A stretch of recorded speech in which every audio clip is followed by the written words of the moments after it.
wanted to add something as well? I do want to add something to follow up on what Shawn said earlier. Thank God we have the House of Representatives in the majority. There's a lot of crap that's coming over from the Senate that the Republicans in the House are killing. And I just encourage you all to look at the bad bills that are coming over from the Senate and look at what they are doing. I honestly think that the House, that there may be a few bills, I don't know how many, Chris and I are on the board of RSCC, and we have a floor report, and there's only probably 4 or 5 Republican bills out of the, I don't know, 300 bills that the House has introduced that are bad bills, and they are bad bills. But the majority of the bills that are coming out of the House are good bills, like the ones Chris talked about. And we do have to realize that Frank McNulty is carrying the weight of the conservative cause on his shoulders. It's not us in the Senate. We don't have the pressures of leadership. Frank does. Frank isn't the governor. A Democrat is. Frank isn't the president of the Senate. A Democrat is. So everything that has to be killed and everything that has to be stopped has to be done by the great Republican legislators that we have up there. So I would encourage you not to just take shots at the majority in the House. They are the ones that are blocking everything that's crap that's coming through the Senate. And they are bringing through some pretty good bills as well. Senator Mitchell? Thank you. I was going to say a couple things, maybe just a little more pointed than Chris did, because he's such a nice guy, but I'm surprised that Ted is being kinder and gentler too, so I guess I'll be the ruling fan partisan on this one. It is true that the Republicans have only a 1-member majority in the House, but that doesn't prevent the Speaker from creating a relatively safe State Affairs Committee. He can pick a handful of strong conservatives from safe districts and can have a committee that is a filter if he wants to, and the question is the extent to which he will exercise that power and what bills he will send there. There are a couple that I'm nervous. Is this being taped? Yeah, this is being taped.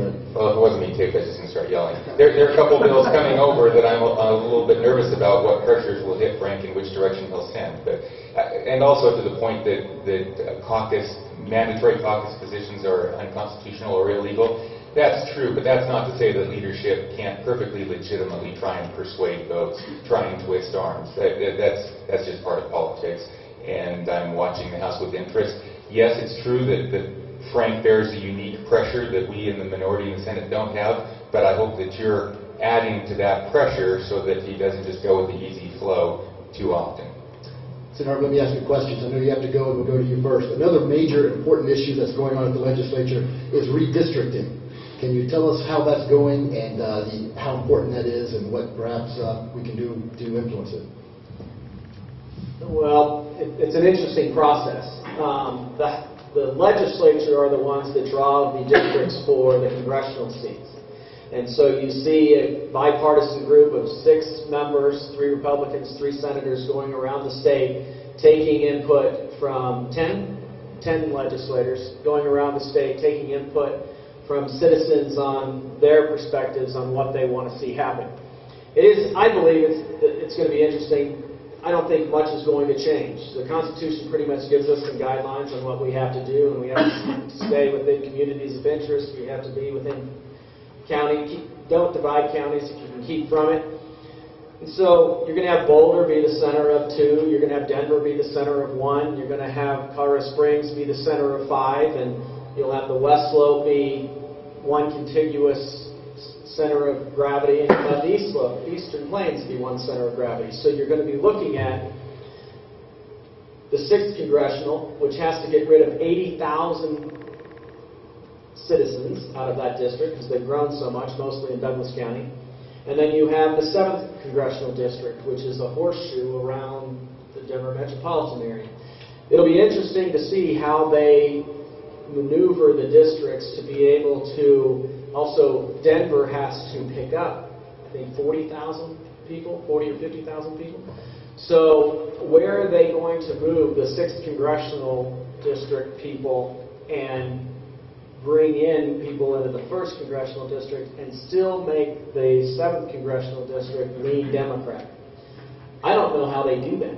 I think it's going to be really hard for them to be able to manipulate those numbers to do that. I think it's going to be very swing to a Republican district, the 7th congressional district, and I think that the 6th congressional district will lose a huge number of people, but it's already one of the most conservative districts in the state, so that won't matter. Thank you, Senator. And I'd add one quick observation to that as well, which is if you were a Democratic puppet master, what you would want to do is shift as many Democratic votes from Democratic strongholds into the competitive districts. You would, like Brandon Schick, who wants to run in the 4th CD, probably hoping that the balance shifts there and more Democrat votes get pushed into the 4th or towards the 3rd, so they can try and take that back from Scott Tipton. In the fight against doing that, we will have two unlikely allies in Jared Polis and Diana DeGette, because they don't want to give up the D votes they have in their district. It's a very interesting phenomenon. You'd think that a politician who is ideologically motivated and ran because they're trying to swing government would want to help elect other Democrats around them, but what they really want is the very easiest path possible to re-election. So everyone, Ed Perlmutter, Diana DeGette, Jared Polis will be hanging on to as many Ds as they can and zealously guarding against helping other districts. Representative Holbert or Beezley, you want to follow up on the districting? They've pretty much covered it. All right. Tell you what, it's 2 o'clock, and let's get to Nancy, because we haven't gotten to her yet, and so should be about 5 minutes, and we'll have plenty of time for more. I'm going to run real quick. You guys, thank you very much for being here. We wanted to make sure we had someone who represented the Grassroots here to talk about her perspective. She follows the legislature very closely. Nancy kind of got excited and involved for the first time after the omnibus protection, whatever that was, the stimulus was passed. Yeah, the stimulus was passed in February of 2009. The next month, she hosted a We Surround Them rally. In April, the next month after that, she started the Loveland 912 group. Then she's also involved with the 912 Liberty Circle, and also she started the Liberty Watch with the 912 Pikes Peak Patriots in the last year. So Nancy, tell us your perspective on what's going on down there and how we can make a difference in what you care about. Well, first, I chose this chair because I wasn't really certain who the House was going to send over, and I wanted to be able to make sure I could have a quick escape route. I'm glad to see that they sent over Representative Beezley and Holbert. These two guys are really two of the good guys that you can count on.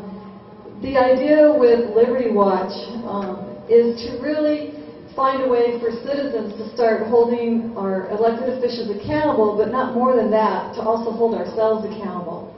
You can't hold these guys accountable if you don't really know what it is that they're trying to pass. And so there's really a responsibility on us as well to know what's going on. And this process, Liberty Watch has been up since January 15th, so we are still learning. Have we made some mistakes? Probably. But I would say that overall we really are making a difference. And some are more receptive in the legislature than others to the work of Liberty Watch. But it really is, it's a good organization, and we are really finding that the legislators, they need our help. They want our help. They're really understaffed. They don't have the time to read the bills. And quite honestly, you can say what they want to say about the whip report, the caucus report. There are things that go on that, there is this general sense that this bill is probably okay. And they have to take their word because they don't have the time to read the bills. We read the bills. And I would say that the Republican Party, they're probably not used to being watched so closely. And so our goal is really to be supportive, to be there. And overall what we're seeing is that in general there are some really good bills coming out of the House. And make no mistake that there are. There are some really good bills coming out of the Senate, and they're just dying a quick death over there. So, but on the House side, the reason we really focus on the House, much to the dismay of some, is we expect bad ideas from Democrats. They love bad ideas. I mean, Senator Heath with his really, really, really bad idea of let's just tax everybody to death. They love it. The Republicans, when they have a bad idea, the Democrats are just like, oh, yippee, a bad idea that we can pass. Yay! So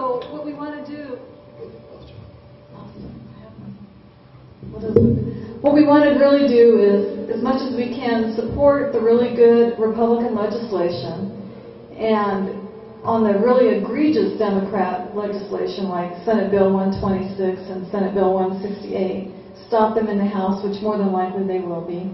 But also to stop some of the legislation in the House from the Republicans that's probably not really in our best interest or serves the principles. And this is a real learning process for all of us. I think a lot of us, especially in the liberty movement, we've all had our moments where we said, limited government, free market, fiscal responsibility, and it sounds really good, but then when it comes down to, well, what does that look like in real life and not utopia, this is where you kind of discover, what does that really mean? What does that really look like? And I think a lot of the legislators aren't used to either really looking at things in such a detailed manner, really drilling down. Does this really meet the principle of limited government or free market? Is this really the right way to develop economic growth? But no, it's not, because it's really redistribution of wealth. We've just given it a really pretty name of tax incremental financing. So there's just lots of these little slight nuances that are happening. Again, some are really receptive to it, some are not. But again, I would say probably out of the really bad bills that the House has, I would say 1160. And what's really, that one encompasses free market, limited government, and fiscal responsibility, mostly because we all talk about the federal deficit, what a terrible burden that is going to be on our children. And the mantra that's coming out, that we're hearing anyway, is basically we need to spend this money that the governor's energy office has because it was given to us by the federal government, and we need to spend it before the Democrats spend it. Now, I don't find much logic in that. If it's fiscally irresponsible for the federal deficit, then we should just, tell the Democrats, if you want to spend this money, even though it's irresponsible, you do that. But we're not going to participate in it because it goes against our principle. House Bill, or Senate Bill, I'm sorry, this is a Senate Bill, 008, which is expanding the Medicaid coverage. And I understand there's splitting of hairs over what it's really doing is it's moving people off the Colorado S-CHIP program and into Medicaid. Then again, what we're doing is, in our opinion, at Liberty Watch, is we're violating principle again. If we're going to say we should not go into debt at the federal level, which is what Medicaid does, it comes from federal dollars, and that we all talk about, we have to each state be responsible for our own citizens instead of asking everybody else to pay for our roads or pet projects, then you can't, with Senate Bill 008, it does the same thing. We're saying, well, we're going to move it off of the state rolls and onto Medicaid so that the entire country can also pay for all of these kids on Medicaid. And to us, that doesn't seem like it really follows the principles that we're really trying to get back to. Now, we have to also be realistic. Where we are today, we got here because of decades of moving incrementally to this place we are, and we're not going to reverse it overnight. I know that I probably almost... There's only one more bill, House Bill 1255, which is Alternative Energy Park, which when I first saw the title, quite honestly, I thought it was a freaking joke, but because all I could think of was we were going to have a park where kids were, swinging on wind turbines and sliding on solar panels, and, I just was like, what is this, And I wasn't surprised at all when I saw the House sponsor, John Cavallis, as one of the sponsors. I was surprised when I saw some of the other sponsorship names. And this is a bill that, yes, I understand you want to create jobs, but you don't create jobs on the false premise of this alternative energy, I'm sorry, there's not a better word other than garbage. And you also, what it does is it's going to be a magnet for more federal deficit spending because they're going to want to further promote more of these bad alternative energy ideas. There are some parks in existence across the country, and you can find and see that they're built with federal deficit spending. If they're not sustainable without federal dollars, then it's really not a good idea.